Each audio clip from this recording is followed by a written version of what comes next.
देखिए, आपको संधारित्र का जो चैप्टर चल रहा था, उस चैप्टर में संधारित्र क्या होता है, उसकी धारिता क्या है, संधारित्र की धारिता को प्रभावित करने वाले कौन कौन से कारक हैं, ठीक है। और इसके साथ संधारित्र की प्लेटों के बीच में अगर कोई डाई इलेक्ट्रिक सब्सटेंस भर दिया जाए या परावैद्युत पदार्थ भर दिया जाए तो संधारित्र की धारिता पर क्या प्रभाव पड़ता है, ठीक है। ये सब चीजें आपको बताई गई थी, ठीक है। इतना आपने नोट्स भी बना लिया होगा हमको लगता है। अच्छा, इसके बाद जो है इस चैप्टर में अलग अलग किताबों में क्रम अलग अलग दिया हुआ है, लेकिन आवेशित चालक की ऊर्जा, ठीक है ना। किसी चालक को जब हम आवेश देते हैं तो उस आवेश के पास कितनी ऊर्जा का संचय हो जाता है स्थितिज ऊर्जा के रूप में, ठीक है ना, वो आपको जानना है। और यही जो स्थितिज ऊर्जा है, जब किसी संधारित्र को हम देते हैं तो संधारित्र की प्लेटों के बीच में वो संचित हो जाती है। जैसे ये दो प्लेटें हमारी हैं, है ना। संधारित्र में मान लीजिए समांतर प्लेट संधारित्र है, दो प्लेटें मान लीजिए हैं, दोनों प्लेटों के बीच का जो स्पेस होता है उस स्पेस में वैद्युत स्थितिज ऊर्जा संचित हो जाती है। वो ऊर्जा कितनी होती है और कहां से आती है, ये आपको जानना है। तो जो आवेशित चालक की स्थितिज ऊर्जा का सूत्र है वही संधारित्र की स्थितिज ऊर्जा का भी सूत्र है। दोनों का सूत्र एक ही है। मेरे बात को कैसे आता है, कहां से आता है, देखिए। आवेशित चालक की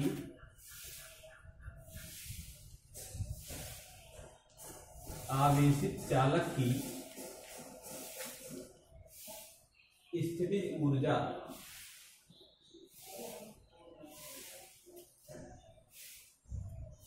आवेशित चालक की स्थितिज ऊर्जा।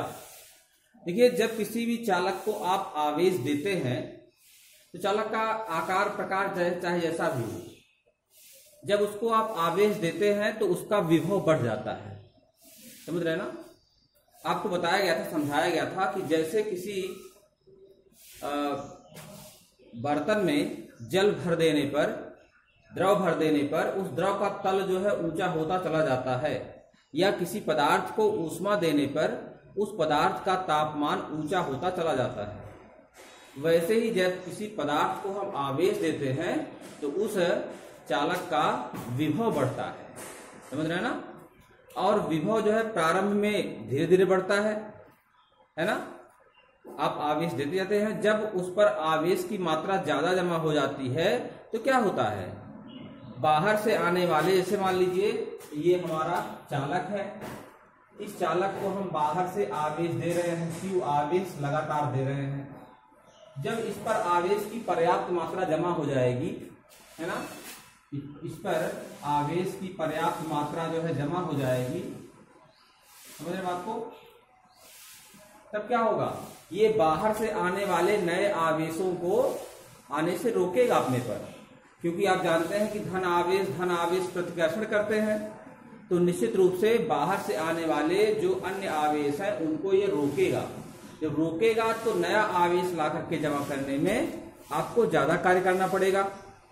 समझ गए बात को, आपको ज्यादा कार्य करना पड़ेगा उस समय नए आवेशों को जमा करने के लिए, ज्यादा कार्य करना पड़ेगा, तो विभव फिर और ज्यादा ऊंचा होगा। कहने का मतलब ये हुआ कि विभव जो है, थोड़ा आवेश देंगे तो थोड़ा विभव ऊंचा होगा, और आवेश बढ़ाते जाएंगे तो विभव आपका बढ़ता जाएगा। तो प्रारंभ में आपने कोई आवेश नहीं दिया था तो विभव भी कुछ नहीं था, ठीक है, जीरो था विभव। प्रारंभ में विभव क्या था, जीरो था। और आप आवेश देते गए, जब आपने Q आवेश दे दिया तो उस समय विभव कितना हो गया, बढ़ करके V विभव हो गया। आपने कोई आवेश नहीं दिया था, Q की वैल्यू जीरो थी, तो आवेश नहीं दिया आपने तो विभव भी जीरो था। और जब आपने बढ़ते बढ़ते Q आवेश जमा कर दिया, थोड़ा आवेश दिया होगा, विभव में थोड़ी वृद्धि हुई होगी, है ना। dQ आवेश दिया होगा तो विभव में वृद्धि क्या हुई, D भी हुई होगी, है ना। आप बढ़ाते गए होंगे, थोड़ा थोड़ा आवेश देते देते जब आप Q आवेश पहुंच गए होंगे तो विभव भी बढ़ते बढ़ते V तक पहुंच गया होगा। तो विभव में होने वाली औसत वृद्धि पूछा जाए आपसे कितनी हुई, है ना, तो क्या हो जाएगा, विभव में होने वाली औसत वृद्धि, विभव में होने वाली औसत वृद्धि, औसत वृद्धि क्या हो जाएगी, 0 + v डिवाइड बाई 2 अर्थात v/2। v/2 की औसत वृद्धि जो है वह विभव में हुई। विभव वृद्धि v नहीं करेंगे, क्या करें, v तो बढ़ते बढ़ते v न हुआ है, प्रारंभ में बहुत कम था, फिर और ज्यादा, फिर और ज्यादा, लास्ट में v हुआ है, तो एवरेज बढ़ोतरी अगर देखेंगे तो क्या हो जाएगा, 0 + v/2 अर्थात v/2। ठीक है ना, यहाँ तो सही है। अब आप जानते हैं कि विभव और आवेश का जो गुणनफल होता है वही किए गए कार्य के बराबर होता है ना। ये तो आप विभव के चैप्टर में पढ़े होंगे।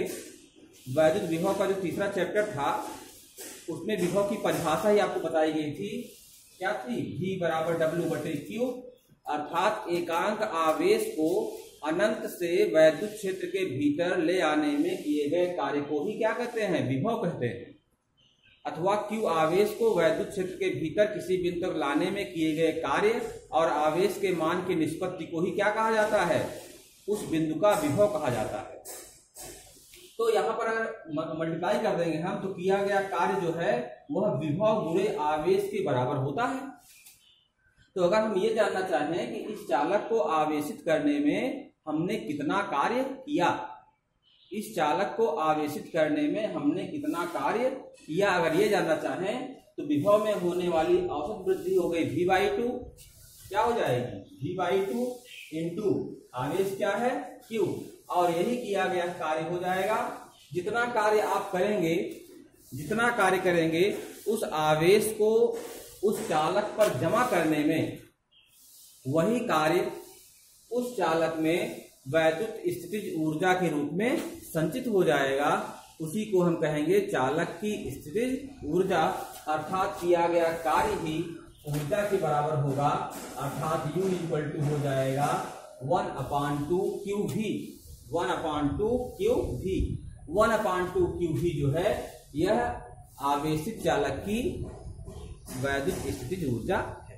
ठीक है, अब Q का फार्मूला होता है CV, पता है पहले से, जब हम धारिता पढ़ रहे थे तो वहां आपको पता था धारिता क्या होती है, किसी चालक को दिया जाने वाला आवेश और उस आवेश को देने से चालक के विभव में होने वाली वृद्धि का जो रेशियो होता है उसी को तो आप कहते हैं धारिता।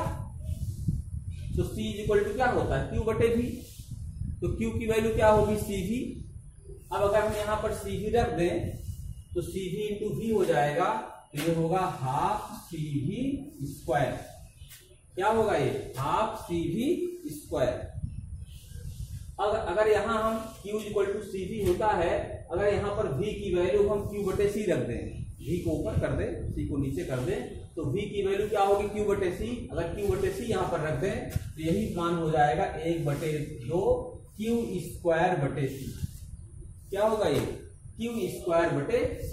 तो U की वैल्यू होगी 1/2 QV, और यही वैल्यू होगी 1/2 CV², और यही वैल्यू है 1/2 Q²/C। ठीक है, ये स्थितिज ऊर्जा के इतने सारे फार्मूले हैं, 1/2 QV, 1/2 CV² और 1/2 Q²/C। यह किसी आवेशित चालक की वैद्युत स्थितिज ऊर्जा के फार्मूले हैं। ठीक है, इसको आप एक तरह से और भी निकाल सकते हैं, एक वैकल्पिक विधि है, बता दूं आपको।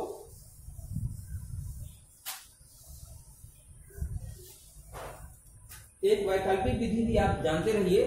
ठीक है, कैसे निकालेंगे, किसी संधारित्र की प्लेटों के बीच में संचित वैद्युत स्थितिज ऊर्जा, या किसी चालक के केस में भी लागू होता है वो। ठीक है, क्या करेंगे इसमें, मान लीजिए किसी चालक को Q आवेश आपको देना है, ठीक है ना, किसी चालक को Q आवेश देना है, तो Q आवेश देने से उसके विभव में कुछ वृद्धि भी तो हो जाएगी, है ना।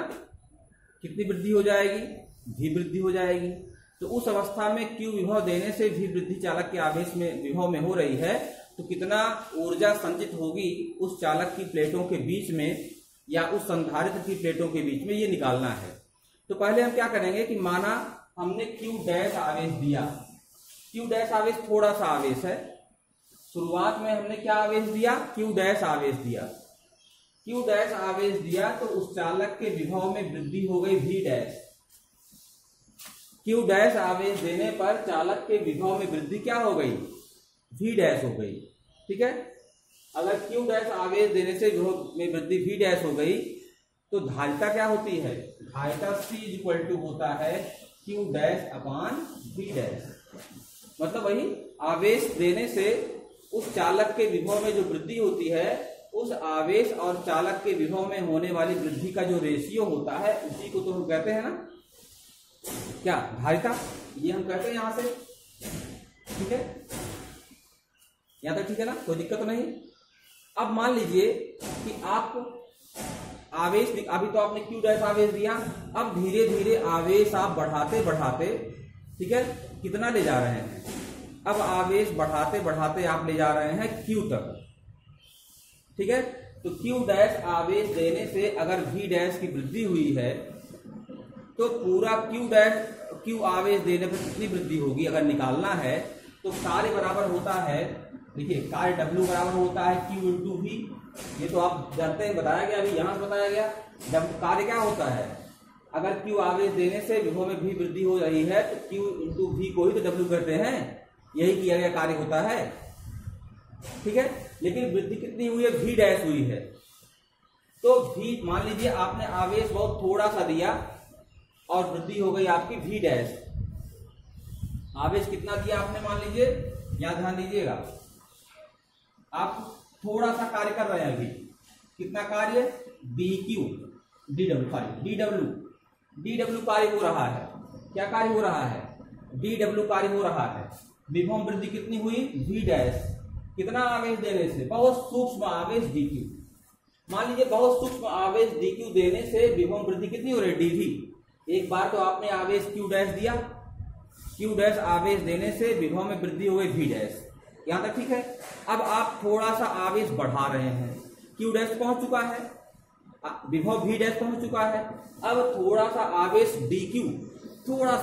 DQ बढ़ा रहे हैं। अब थोड़ा सा आवेश बढ़ाएंगे, थोड़ा कार्य भी करना पड़ेगा। वही कार्य हो जाएगा विभव V डैश है और जो आपने आवेश थोड़ा सा बढ़ाया है, तो दोनों का गुणनफलित किया गया कार्य होगा। ठीक है, अब अगर दोनों पक्षों का आप समाकलन कर दें और यहां पर तो लिमिट हो जाएगी 0 टू W और यहां हो जाएगा 0 टू Q। DQ आवेश देने पर DW कार्य हुआ था और पूरा आवेश अगर हम देते हैं 0 टू Q तो कितना कार्य होगा, ये निकालना है। तो यहां क्या हो जाएगा? W हो जाएगा। यहां पर क्या होगा? V डैश की जगह रख दीजिए। क्या? यहां देखो, V डैश को आप लिख सकते हैं Q डैश बटे C। यहां हो जाएगा integration Q dash upon C। Limit हो जाएगी 0 टू Q और यहां हो जाएगा DQ। दिख रहा है? या W इक्वल टू हो जाएगा 1 अपान C को बाहर ले लीजिए, यहां से 1 अपान C बाहर हो गया, Q डैश DQ बचा हुआ है। समझ रहे हैं? अब Q डैश का जो समाकलन होगा क्या होगा? क्या होगा? Q समाकलन हो जाएगा Q dash square divide by 2। ये तो होगा। अरे Q डैश आवेश ही तो है, x का समाकलन क्या होता है? x स्क्वायर बटे 2 होता है। तो Q डैश का हो जाएगा Q डैश स्क्वायर बटे 2। लिमिट हो जाएगी 0 टू Q, या यही हो जाएगा 1 अपान C। एक बार Q डैश के स्थान पर Q रखेंगे आप तो Q स्क्वायर बटे 2 मिलेगा, माइनस दूसरी बार आप 0 रखेंगे तो 0 मिलेगा। यहाँ हो जाएगा Q स्क्वायर बटे 2, या ये हो जाएगा 1 बटे 2 Q स्क्वायर बटे C, है ना? ये देखिए फार्मूला मिल रहा है ना? यही आपका दी गई ऊर्जा का फार्मूला होगा, U इक्वल टू 1 बटे 2 Q स्क्वायर बटे C। और Q का मान C भी रख देंगे जब, तो ये फार्मूला मिल जाएगा। ठीक है, और यहाँ पर जो है V की जगह Q बाय, माफ कीजिएगा, यहाँ पर CV को Q लिख देंगे जब आप, तो आपको ये फार्मूला मिल जाएगा। दोनों फार्मूले एक ही हैं।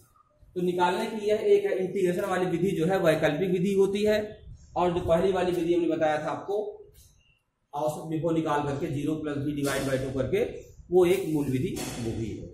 ठीक है ना? तो कहने का मतलब किसी चालक की प्लेटों के बीच संचित स्थितिज ऊर्जा का सूत्र Q is equal to half CV² या हाफ Q इंटू V या हाफ Q²/C।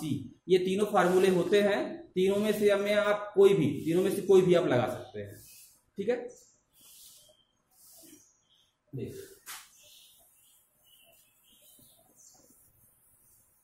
अब जो अगला टॉपिक आपका है, उस अगले टॉपिक में अगर किसी दो चालक आपके पास हैं, दोनों चालक को अगर आप स्पर्श करा दे तो क्या होता है, आवेशों का पुनर्वितरण हो जाता है। दोनों चालक को स्पर्श कराने पर क्या होता है, आवेशों का पुनर्वितरण हो जाता है। जैसे मान लीजिए कोई चालक हमारे पास है पहले से, उस चालक का आवेश क्या है, Q1 है, उसका विभव V1 है, उसकी धारिता C1 है। आवेश Q1 है, विभव V1 है, धारिता C1 है।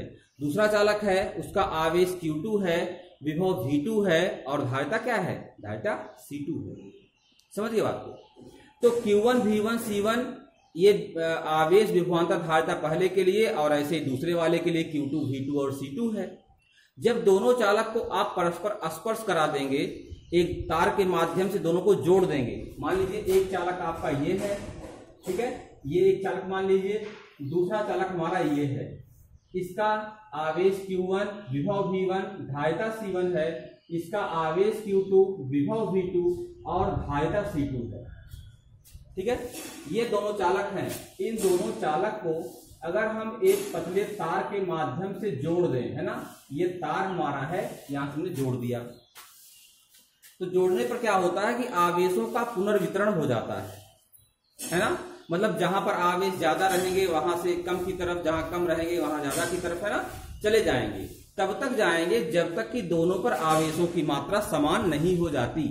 यद्यपि दोनों को मिलाकर के कुल आवेशों की मात्रा तो बराबर रहेगी, भले ही एक पर ज्यादा हो जाए आवेशों की मात्रा और दूसरे पर कम हो जाए, लेकिन अगर आवेशों की टोटल मात्रा पूछी जाए आपसे तो कुल मात्रा आवेशों की बराबर रहेगी। ठीक है ना। तो हम देखेंगे कि अगर हम इस तरह से दो चालकों को जोड़ देते हैं तो दोनों चालकों का उभयनिष्ठ विभव, है ना, कॉमन वोल्टेज क्या होगा, common potential difference, common potential difference क्या होगा, उभयनिष्ठ विभव क्या होगा। मतलब ये V1 है, ये V2 है, जब दोनों को जोड़ देंगे हम तो दोनों एक बॉडी हो गई, फिर ना दोनों अलग अलग नहीं रह गई, फिर एक बॉडी हो गई, और एक बॉडी हो गई तो उसका उभयनिष्ठ विभव होगा, मतलब एक ही विभव होगा उसका। वो विभव क्या होगा, V। उस विभव V का मान क्या होगा निकालना होगा। ठीक है ना, एक चीज। फिर उसके बाद दोनों को आपने जोड़ दिया है जब, तो कुछ ट्रांसफर आवेश होंगे, तो स्थानांतरित आवेशों की मात्रा कितनी होगी ये भी निकालना है। ठीक है। और तीसरा आपको निकालना है कि अगर आवेश, है ना, दो चालकों को आपने जोड़ दिया, ठीक है, तो इस चालक की अपनी अलग ऊर्जा है, इस चालक की अपनी अलग ऊर्जा है, दोनों चालकों की कुल ऊर्जा को अगर हम जोड़ लें, ठीक है ना, और उसके बाद हमने दोनों चालक को परस्पर कनेक्ट कर दिया, एक तार के माध्यम से जोड़ दिया दोनों चालकों को, तो दोनों चालक फिर एक ही हो गए। तो उस चालक के पास, उस संपूर्ण चालक के पास जो ज्वाइंट आपका कंडक्टर हुआ, चालक हुआ, उसके पास जो ऊर्जा है, तो पहले की ऊर्जा ज्यादा है या अब की ऊर्जा ज्यादा है। मतलब दोनों चालक अलग अलग थे तो उनकी ऊर्जाओं का योग ज्यादा था, या दोनों चालक को हमने तार से जोड़ दिया तो एक चालक की भांति व्यवहार कर रहे हैं, तो अब उस चालक की ऊर्जा पहले से ज्यादा है या कम है, ऊर्जा में कमी अगर आई है किसी में तो वह ऊर्जा कहाँ गई, है ना, ये आपको पढ़ना है। चलिए पहले हम क्या करते हैं कि आवेशित चालक का आवेश Q1 है, विभव V1 है, धारिता C1 है, और वहां पर Q2 है, V2 है और C2 है। ठीक है यहां तक। तो अगर पूछा जाए आपसे कि उभयनिष्ठ विभव क्या होगा, तो विभव का मान अगर निकालना हो, क्योंकि आप जानते हैं कोई चालक होता है, कोई चालक है, उसकी धारिता का फार्मूला होता है C बराबर Q बटे, ये मूल फार्मूला है। C इक्वल टू क्या होता है, Q बटे Q।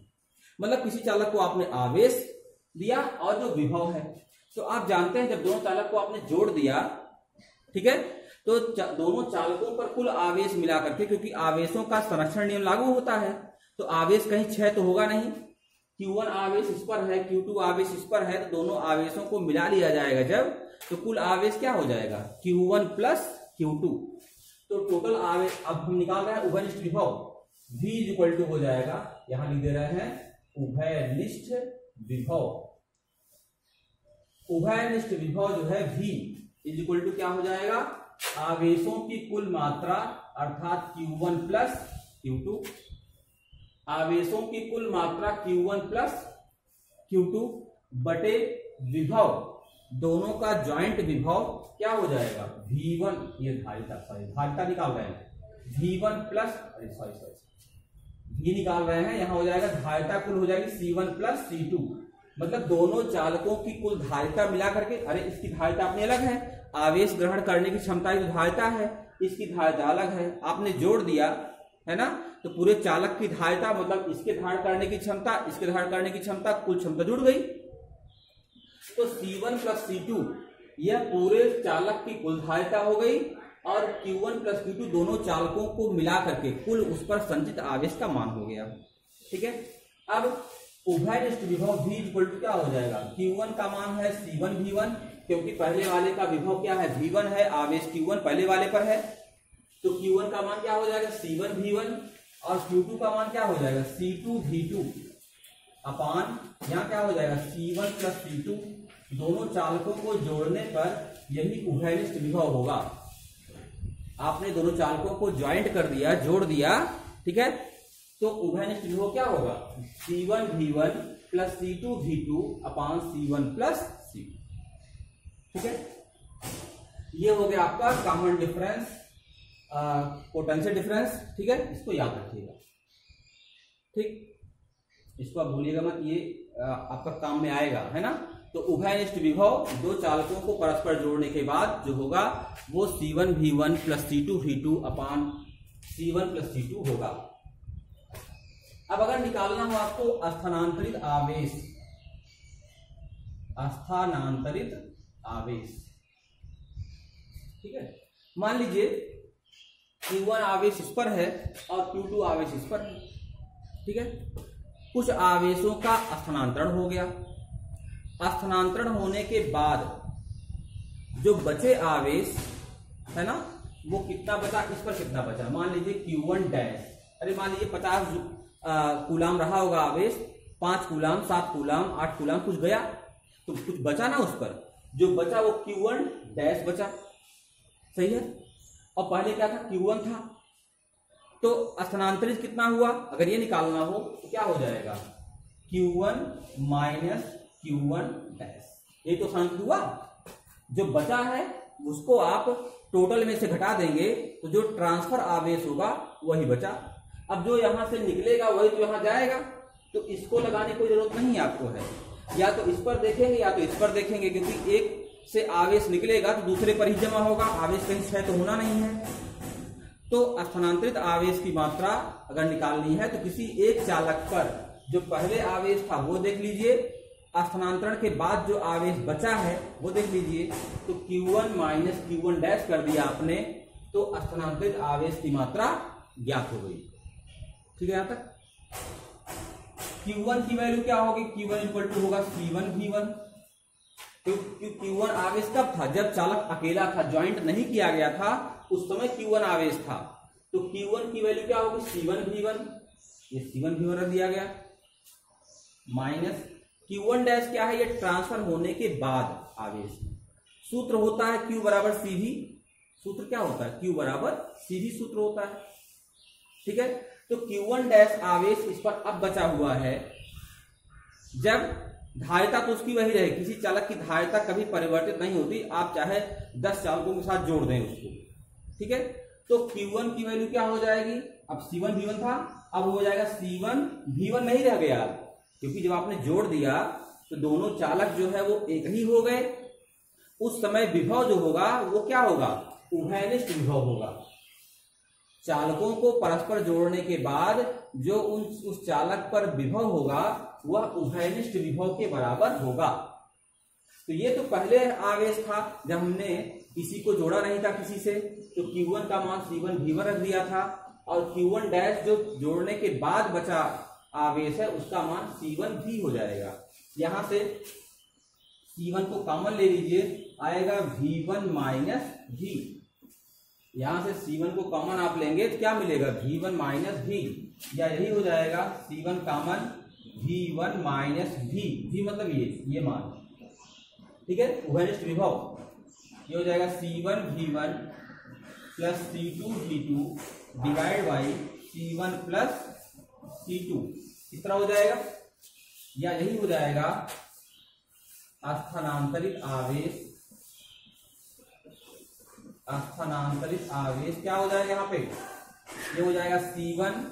अब यह ध्यान दीजिए, C1 प्लस C2 का मल्टीप्लाई आप V1 में करेंगे तो एक बार मिलेगा C1 V1, ठीक है, फिर मिलेगा C2 V1, और यहां माइनस से ओपन करेंगे इसको तो minus C1 V1 minus C2 V2। तो जो यहां से C1 V1 प्लस में रहेगा वो माइनस C1 V1 से कट जाएगा, और दूसरी बार जो C2 V1 मिलेगा, यहाँ पे मिलेगा C2 V1, तो हो जाएगा ये C2 V1 माइनस, ये हो जाएगा C2 V2 है ये, और यहाँ पर माइनस यहाँ लगा हुआ तो माइनस हो जाएगा, तो माइनस C2 V1 ऐसे हो जाएगा, बटे यहाँ हो जाएगा C1 प्लस C2।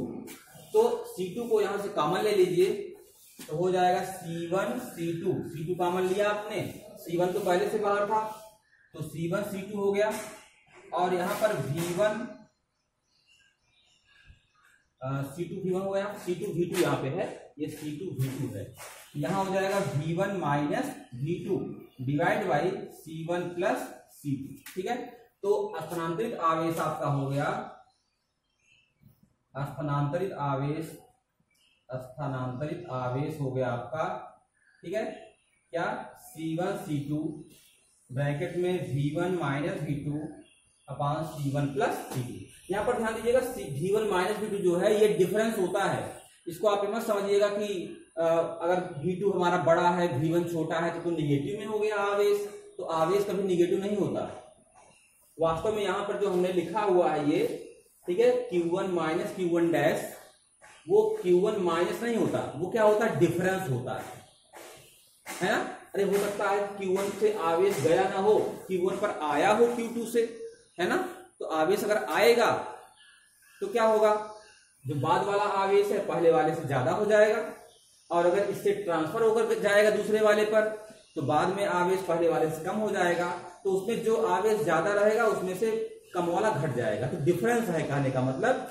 तो मान कभी निगेटिव नहीं आएगा ये, इसमें V1 ज्यादा रहेगा V2 कम, तो आप ऐसे लगा देंगे, और V2 ज्यादा है V1 कम तो V2 को पहले कर दीजिएगा V1 को बाद में, तो ये सूत्र आप जब लगाएंगे तो V2 माइनस V1 कर देंगे, ठीक है।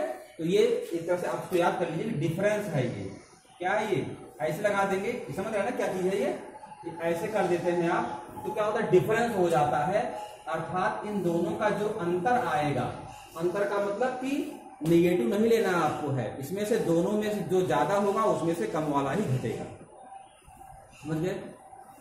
तो ये आपका, इसको आप याद कर लीजिएगा, स्थानांतरित आवेश याद कर लीजिएगा। अब ऊर्जा में जो ह्रास होता है वो थोड़ा सा पूरा भाग लंबा करना होगा, लंबा करना मतलब कि अब टाइम लगेगा, और ज्यादा टाइम हो जाएगा तो अपलोड होने में दिक्कत आ जाएगी, ठीक है। तो वो मैं आपको कल बताऊंगा कि दोनों चालकों को परस्पर जोड़ दिया जाता है तो जो आवेशों का ट्रांसफर होता है उससे ऊर्जा में हानि होती है या नहीं, वह ऊर्जा की हानि कितनी होती है, और वह ऊर्जा कहाँ जाती है, ठीक है। इसके बारे में हम लोग कल चर्चा करेंगे, ठीक है। धन्यवाद।